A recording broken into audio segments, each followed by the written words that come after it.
Hello, my name is Olivia Vickers, and my paper for today is titled Evidence of Spin-Forbidden Excitation of Tris Bipyridine Ruthenium-2 Complex and Application in Red Light-Driven Photocatalysis. This is by Chakchas et al., and their affiliations include the University of Bushel in Bushel, Switzerland, and the University of Paris-Saclay in Paris-Saclay, France. To begin, traditional blue light photocatalysis uses mild conditions, accesses unique single electron radical chemistry, and is very efficient and very versatile with various functional groups. However, there are some drawbacks. These drawbacks include upscaling of reactions in industry, as the low penetration depth of visible light in the reaction media. Flow chemistry offers an alternative to this.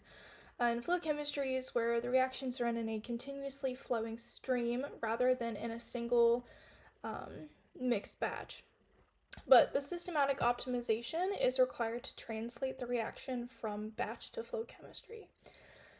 The second drawback is that it is energetically uneconomical because most of the photon's energy is dissipated into thermal energy. And the third drawback is the use of high-energy photons can lead to reduced functional group tolerance, as it can be unselective if the substrate also absorbs the visible light, and it can cause side reactions and reduce efficacy, as many common molecules in pharmaceuticals and material science absorb blue light. Now, red light can offer potential ways to overcome these challenges, as the low energy light allows for deeper penetration into the reaction media, milder reaction conditions, and higher functional group tolerance. This area is also unexplored, so new organic and inorganic photocatalysts have been researched and reported as photocatalytic oxidants.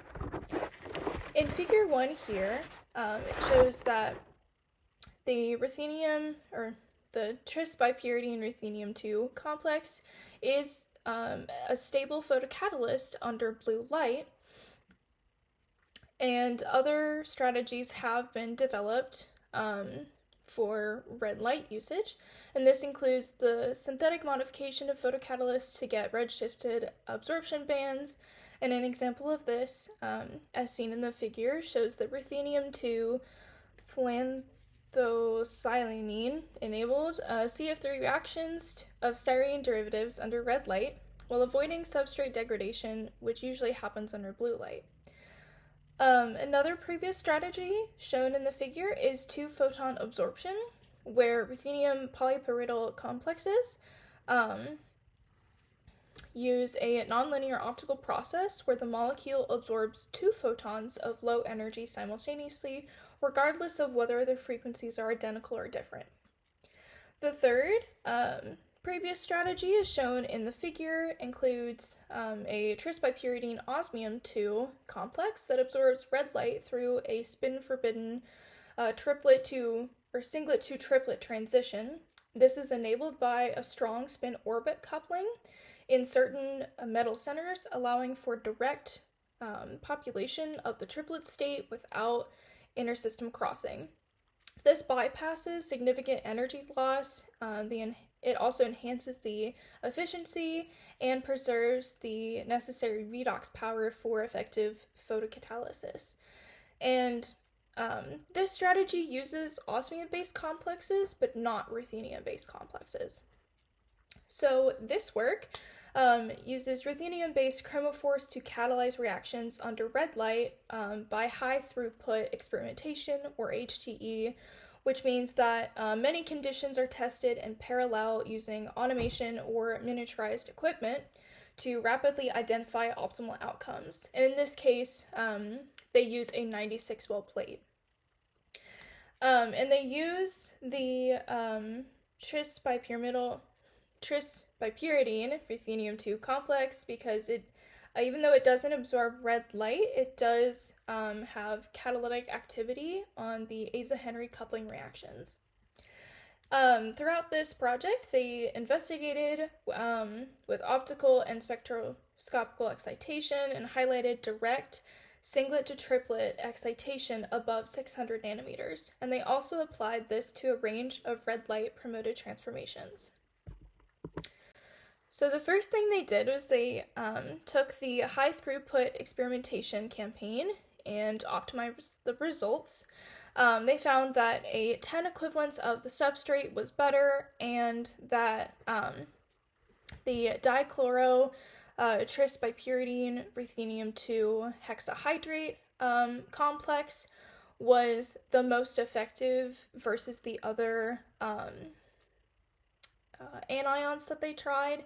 And they found that the catalytic loading required for the Asa-Henry coupling reaction was 10%, 10 mole percent under 48 hours of irradiation was the most effective. They also found that the DMSO was the best solvent, and that the 660 nanometer light was better than a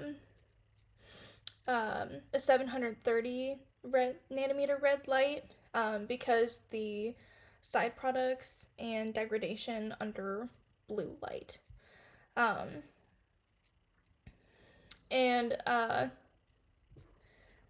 The extensive radiation time was favored because of the high photon energy, and so the switching could impact selectivity. And then they also reproduced the Asa-Henry reaction, which examined common sources of error to determine if it is red light driven. So they used the 2 mole percent catalytic loading and the 10 mole equivalence of the substrate, as that was the most effective catalytic loading that they found using the tris-bipyridine ruthenium-2 complex. So these reaction conditions they used throughout the other Asa-Henry reactions that they tried. And then the next thing they wanted to look at was the 2-photon absorption. They wanted to see whether it was monophotonic absorption or the 2-photon absorption. So they tested the light intensities from 5 to 100% power versus the excitation power and or versus the percent conversion.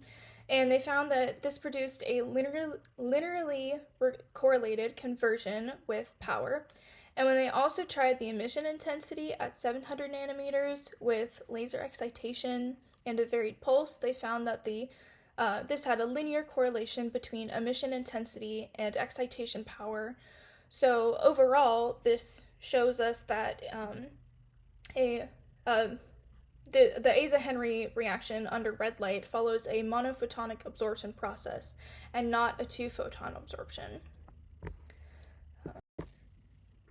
Next, they took some UV vis and luminescence data and found that even if the tris-bipyridine ruthenium-2 complex absorbs only weakly in the red region, the red light excitation from 610 to 660 nanometers still produces the same triplet metal ligand charge transfer excitation or emission and decay behavior observed under the blue light excitation. And the only spectral distortions are caused by concentration-based filter effects. And the energy diagram illustrates that the red light promotes a spin-forbidden direct singlet to triplet metal ligand charge transfer transition through hot band absorption. Hot band absorption is a type of light absorption that occurs when a molecule absorbs a photon from a vibrationally excited level of its electronic ground state rather than from the lowest vibrational level. So overall, their high transfer or high throughput experimentation data, their 2-photon absorption data, and their UV vis and luminescence data all shows that it's a monophotonic absorption process through a singlet to triplet spin-forbidden transition. Now, the next thing they looked at was using the the catalyst that was found to be the most effective in their high throughput experimentation experiments in the Asa-Henry reaction. And they also tested various nucleophiles to find out how tolerant it is of other functional groups. They also used proline as a co-catalyst here and found that the diethyl phosphite-based nucleophile was the most efficient, with the cyano substrate being the second best, or second most efficient. This shows us that the reaction favors a more nucleophilic or more easily oxidized species. And next, they wanted to show how versatile their catalyst was in other red light transformations, so they further expanded the reaction scope using the catalyst found to be the most effective in the high throughput experimentation experiments. And they tried the hydroxylation of boronic acid, the alpha bromoketone reduction, cycloaddition, oxidative cyclization of thiobenzamine, dual metallophotoredox catalysis, alpha aerylation of cyclic ketone, singlet oxidation detection, and CH aerylation of amine. So they tried all of these various reactions to show how versatile their catalyst is under red light.